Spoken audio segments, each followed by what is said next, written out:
Okay, I'm out here at Two Rivers and I'm going to do a preview of the threat level midnight course.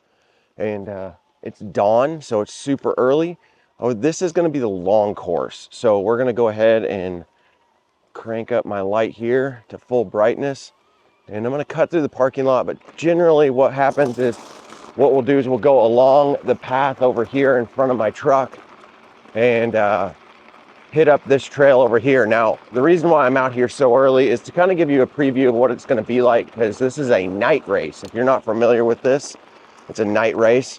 And you'll go on this particular trail, which has been changed from last year, is now a downhill trail or one-way trail.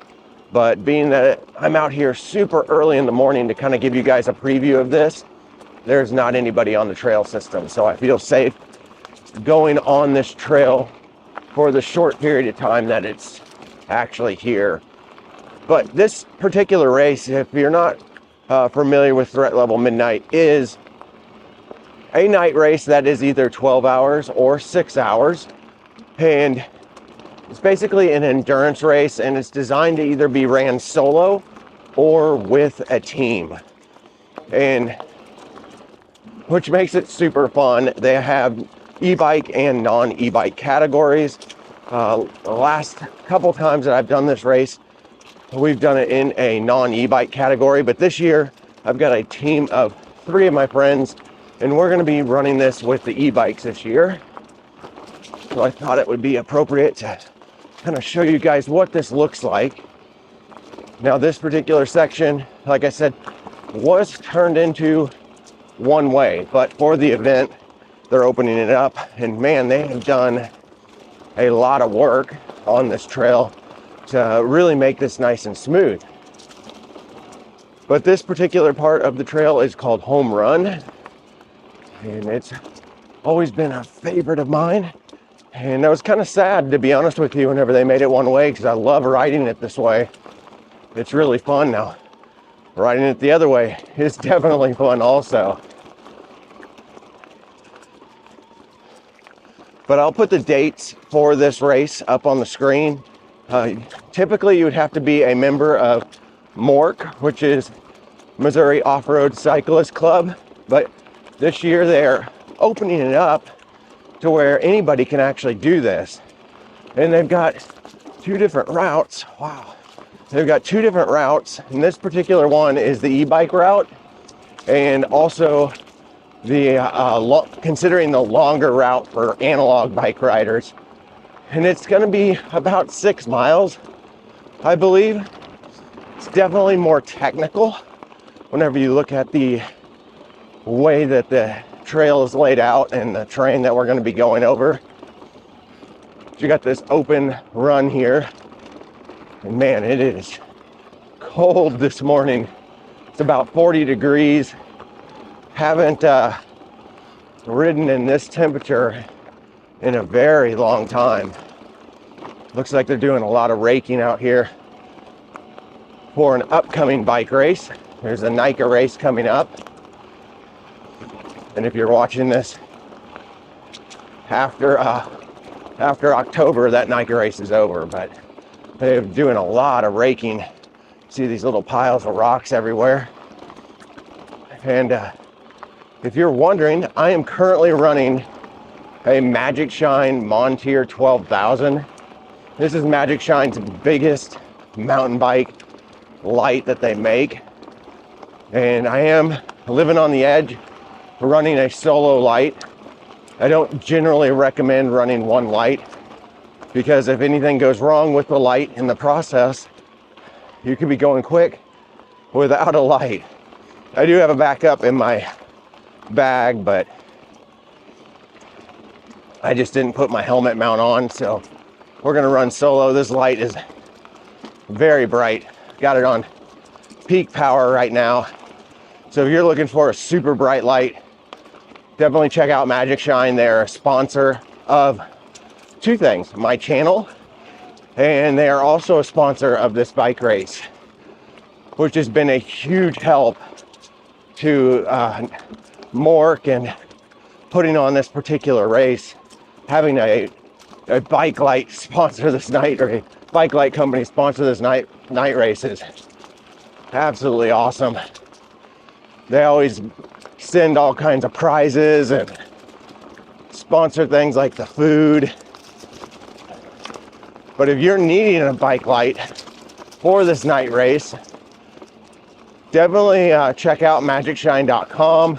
I'll have some links down below. And if you order over $50 worth of product from their site, you can use my coupon code RunBikeMike15 and save 15% on your purchase. Now, this is the route that basically the short and the long route and the e-bike route are going to take. Up here is where it'll cut off to go to the short route right here.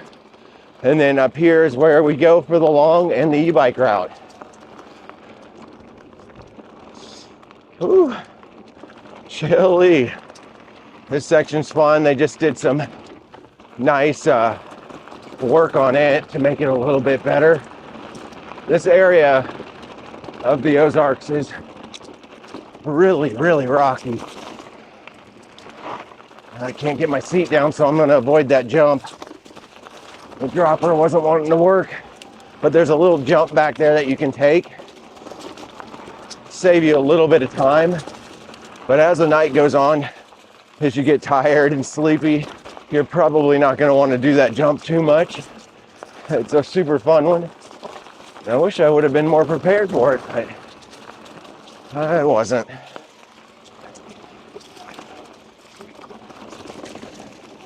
But, whew. If you haven't done a night race, this is an absolute fun thing, and especially whenever you get out here with a group of people, it adds to the excitement. Night rides used to really freak me out, and then I forced myself to do some solo ones to kind of get used to the woods and the sounds and all that stuff. Now, I absolutely love coming out and doing night rides, or in this case, early morning rides. It's right before dawn. I mean, dawn is coming up, and the sun may be peeking out over the horizon whenever we finish the laps. I'm going to try to do the long route and the short route, and we'll see if time allows for that.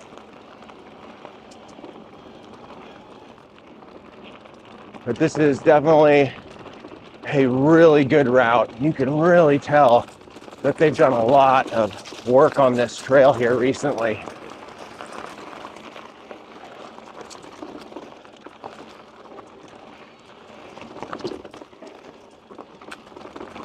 Now I am currently riding the Superior EXF 9039B e-bike. It has a Bosch motor, pretty decent amount of travel, and got a big stick there. And it's just an overall fun bike. I call it the XC Riders Trail Bike, because it's definitely got a little bit different geometry compared to some of the other e-bikes that I've got. Oh man, it's early, my brain's not working. But it's a really fun bike. If you're interested in this particular bike, I did create a review on it, and I plan on actually racing this bike out here during threat level midnight, unless I have another bike coming that is interesting. I'm not really sure if that's going to happen or not. I really like Bosch motors. They're really fun. As you can see, this is, I mean, maybe you can, maybe you can't. This is definitely a little bit more technical than the other trail is going to be, the short loop. A lot more exposed roots, exposed rocks, a little bit more twisty, loose. So this is definitely the advanced route. And as the leaves start falling, And by November, whenever this race is on, the leaves will really have been off the trees. It starts to get covered up a little bit more. You get a little bit more surprises here and there. So you have to be a little bit more on your toes. Wow, the course is really, really good today. They've been doing a lot of stuff out here, and I really appreciate all the volunteers that come out and do the work out here, and the main groundkeeper doing all this work, because it's really, for a little while there, Two Rivers, I felt like wasn't getting as much love because we had Fellows Lake come in, and that got all the attention. But I feel like Two Rivers is starting to come back. Now, up here is what I would consider the most technical section of the entire trail system for this route. You got these big roots you kind of have to navigate through. Then you have this kind of weird section here. You have to make a decision on whether you want to go left or right. I chose the left route there. And then here, the best route is, of course, left. Make sure you're in the right gear, especially if you're on an analog bike, because that little hill right there, it's steep and punchy.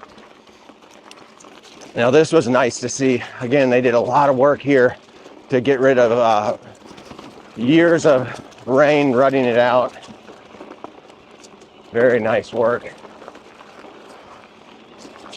Now, up here just a little ways, we'll be popping out of the woods. And we go on a section that really isn't used all that much, which I was excited to see. The route actually took the section. Whew. Got me. But yeah, it's definitely rooty and rocky. Here's one of the more technical areas. Whew. All right. Trying to focus. It's hard to get up early in the morning and ride hard so you guys have kind of an entertaining video that doesn't last forever, but also be in control and talk to you guys. There we go. We're out of the woods. We're going to go up this incline. If you're on an analog bike, this section is always hard. It's just, it's uphill. Gravel's kind of loose, and you're tired. You're tired. But with an e-bike, these things are so nice for uphill. So typically I would go left here, but the course goes right. And this is a section that I personally don't ride much. So if you ride this section a lot, let me know in the comments below. I really like it on an e-bike. Not a big fan of it on an analog bike. It gets so loose up here that it is exhausting. But on an e-bike, whoo, it's fun. Got some deers over there, just hanging out.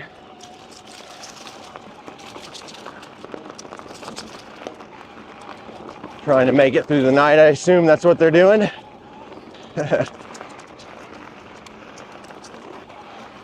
I wore my bright orange hoodie because we're coming in to hunting season. I think we might actually be in like archery. There's no hunting out here, but with all this land, you just never know. Play it safe, bright light, e-bike noise, and constant talking, along with my nice bright hoodie. Yeah. Hopefully I'll be seen and not be confused to be a deer. But this section is pretty loose, pretty fun. The only time I've ever done this section on a race was in an enduro that they did out here. It was actually used as one of the climbing trails to get back up to the top. Man, it was tiring. A lot of people wound up kind of cutting cutting through a double track instead of taking this, because this is definitely exhausting. But on this e-bike, it's an absolute champ. What a beautiful morning now. Just a little chilly, but I like the chilly weather. Whew.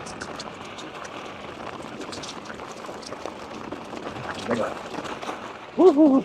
Soft right back there. Soft and sandy. Yes, this bike flies. This bike absolutely flies. I don't know what that was. I definitely saw a flash. That was weird. Something flashed in my eyes. I don't know if something just reflected off the headlight or it's like a motion camera. Ooh, that's soft. Gotta be careful over here. This is where it's hard on an analog bike, because you start going uphill and it's loose. So on your e-bike, get it in a nice gear and just plow up it.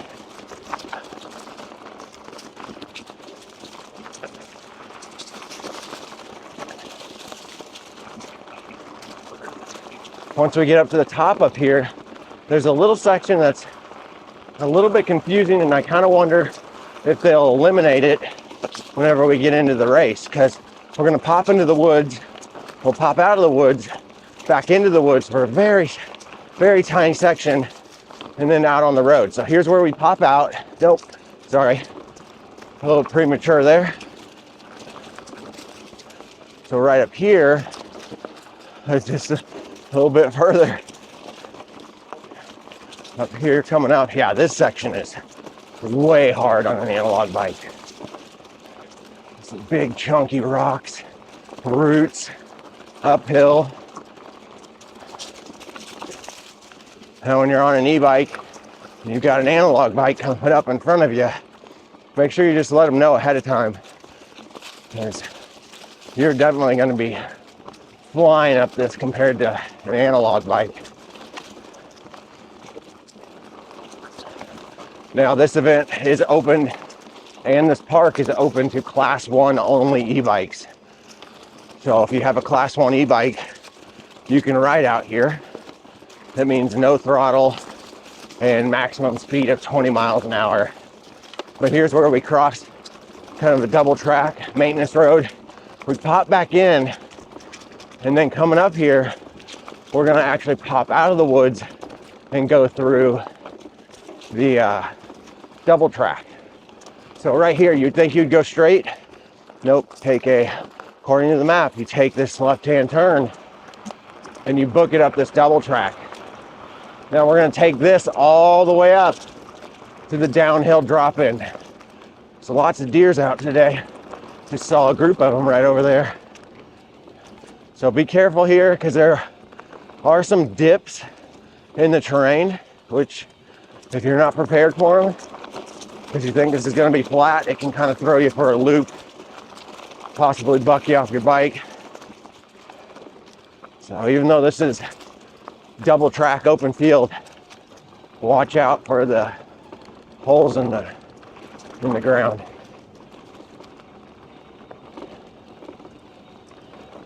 All right, coming up here, right around this big oak tree, should be the drop-in. There it is, I can barely see it. There, should be coming into focus now. We'll take a left-hand turn. Now we are on the same course as the short track course. And we're cruising. We don't have much further to go. This is a very fast section. It looks like they've done a lot of maintenance on it. A lot of maintenance. Brought the tractor out here. Maybe have gotten rid of some of the areas where you could grip with your tire, but definitely needed maintenance, because this area can get rutted really bad. These nice berms, they look good. Just cruise through these. This is a very fast area. So if you're wanting to catch somebody or make up some time, this is the area to do it in. So it's just open, fast, and just a great time. Now coming up here, we are gonna have just a few little climbs that can feel kind of tricky. I'm kind of curious. They've done so much maintenance, how this is gonna be. This is really nice right here. This will be great for race day, having this kind of smoothed out and fixed. It's so cold, my nose is running. Not used to the weather yet, but fall is definitely here. I don't know if that was a tractor or some sort of animal, but literally at the edge of the woods, I saw some glowing stuff. Could have been eyes, could have been a tractor. I'm gonna go tractor and hope not mountain lion. But you know what? Maybe the mountain lion thought will make me go faster. They have definitely put some time in here, because this is much, much, much better than what it's been over this last year. Really nice, wide track. And as people ride on this, since we've got a whole month before the actual bike race, this is just gonna get better. It's gonna get packed in even more. Great job. Looks great. Now this is a fast section, but we do have a right-hand turn coming up here you wanna be ready for. Kind of grip into the berm, and then a loose left-hand turn right there that always gets me every time. Just keep pushing. It is loose there, so depending on what kind of tires you're running, you might you might slip out, so be cautious about that. Here we got some uphill switchbacks. E-bike, again, an absolute breeze. Analog bike can be a little bit more difficult, but not too bad. And I believe I'm starting to see, you guys probably can't see this because my headlight's so bright. The sun's starting to pop up over there beyond the hills. The dawn is rising. What an awesome morning. What an awesome park. And what a fun route. If you guys haven't been to Two Rivers and this is kind of your first experience thinking about doing one of these races, well worth it. This trail is fun. It's no matter what kind of rider you are, you can definitely ride as aggressive as you want out here or as easy as you want. It's a family-friendly trail system. It is definitely not easy, but everything is rideable. This they've done a lot of work on. We'll take the teeter-totter. Why not? Occasionally throughout Two Rivers, there are some features like that, little teeter-totters, ladder bridges. Not as many as whenever they first opened, but that was well over, geez, almost, I think 14 years ago. Oh, a long time. But we're coming up to the kind of the downhill section that's going to take us back down to the bottom where the parking lot is. But we'll have a little section down there that we'll have to do also. And again, this is the same course right now that the short track is going to do. So at this point, you could run into multiple people doing different lengths, more analog riders, because the e-bikers have to do the longer course from what I have been told, which makes sense. I mean, you're running a bike that's a lot faster. Now here's connector A. This is what we're going to take down. We'll see if they've done some work on this, because we had some rain about a month ago that really caused some damage out here, and this area was messed up, and it looks like there's still a rut there, so I imagine they're probably going to get to it. But just take that high on that berm if it's not fixed, and have fun in this section. Be very careful, watch your pedals, keep your pedals level, because there are some rocks that could get you. And this is my favorite section of the race, because you're just flying down to the bottom of the trail, and really going to be hearing the crowd down at the bottom. I'm going to go up this way because I think this is what they're intending to do. This is a new trail section here to kind of divert the traffic flow from where it was really rutted out. And then we'll cut through these trees, and then we're going to take a sharp turn right here next to this tractor, which probably won't be there, but we're going to take that turn.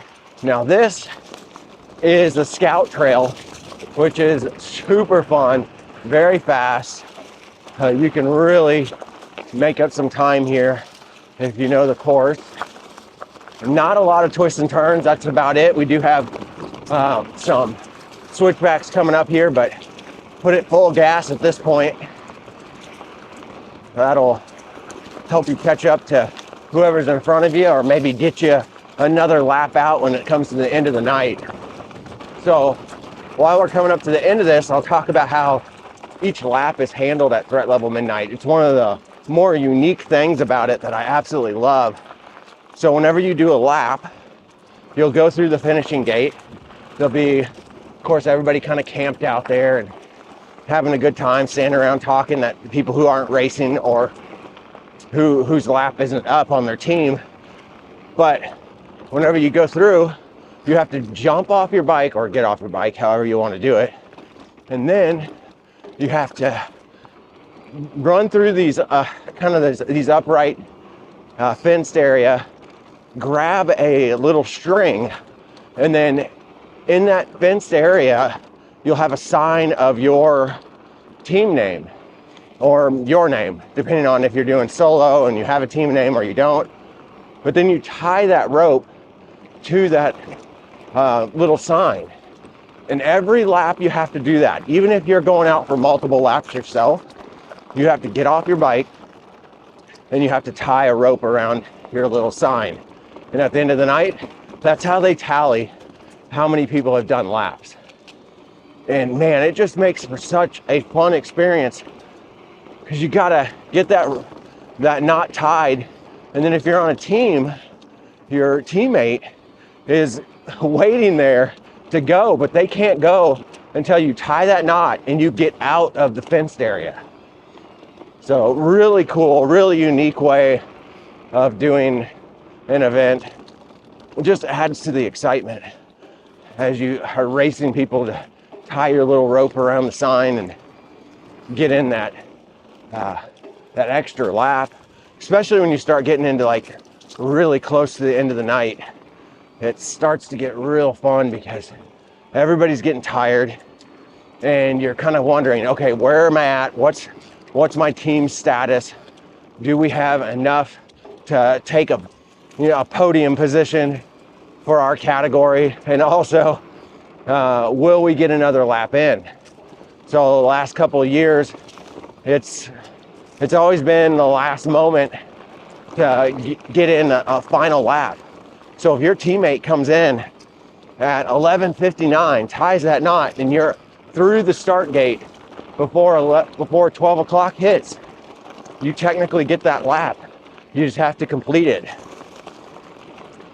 And I can tell you, we took third our first year we did this, and that was the reason why. It's because we actually hit that lap right at the last one. And boy, is that hard. If you have to do it, that is so hard. Okay, here, what you're gonna do is you're gonna cross this road. We're gonna go up here, and I am gonna skip the short route. So just note, whenever you get to the top of Home Run, you will take a right, where I was saying in the route. That basically just takes you through a field over to the next area that I said, this is where we meet back up by the downhill ramp entry. I can kind of feel, I think my back tire's getting low, but we're gonna turn left here. This is the best way to do it, right through this little area. And then here, you can kind of see the barn probably over there to the left. That's where everybody's gonna be set up. You're gonna go up this area, which is grueling during the race because you see everybody. Oh man, my nose. And then you're gonna turn in right about here to go to the finish line, which will be right here. So this is where you'll finish. You'll come down through here. You'll tie a knot right up there by this barn.